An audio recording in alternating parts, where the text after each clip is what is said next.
Hello and welcome. My name's Oliver Rolfe. I'm CEO and founder of Spartan International Executive Search. Further to our other videos, we're looking at a slightly different element today. And what we're looking at are career choices that you may regret when you're at the end of your career. First and foremost, and for me, one of the most important, putting your friends and family last. This is something that we all struggle with and we find it very, very difficult, especially at the early stage of our career and also the latter as we progress. Obviously, at the early stage of our career, we want to work as hard as we can, climb the corporate ladder as quickly as we can, and impress everyone we can. As we go through the latter end of our career and we come into a management position, time becomes more and more harder to find and certainly more difficult to manage. That said, it is imperative to keep our friends and family close. These are the people that always support you, regardless of your job and no matter what happens. Never forget that without these individuals, life becomes fairly meaningless.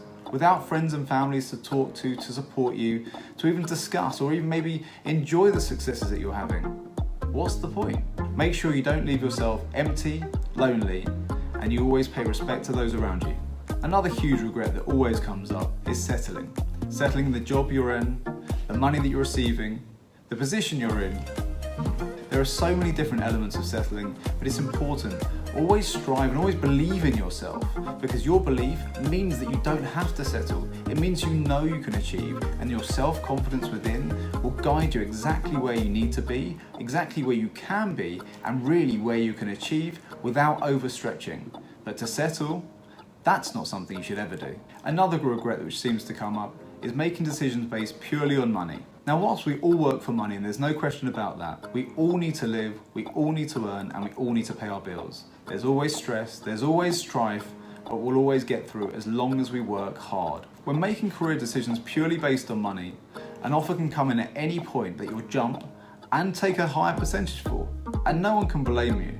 However, the chance of being fulfilled decreases every time you make one of these decisions.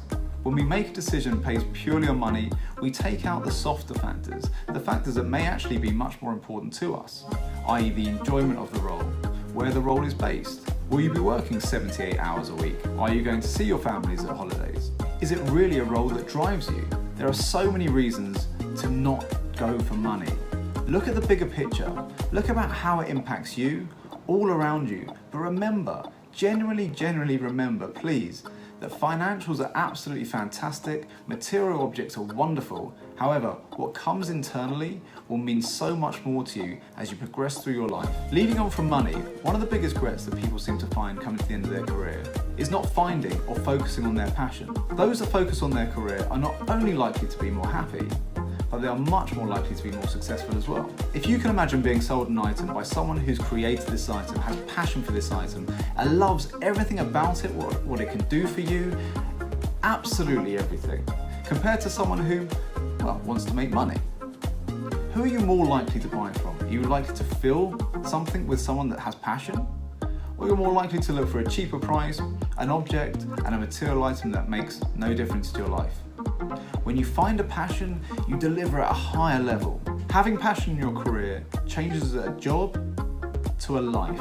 In what I do, I have passion for equities, passion for helping people, and passion for giving back. When you have passion for a job and for a career, you turn that job and career right on its head, and it becomes life.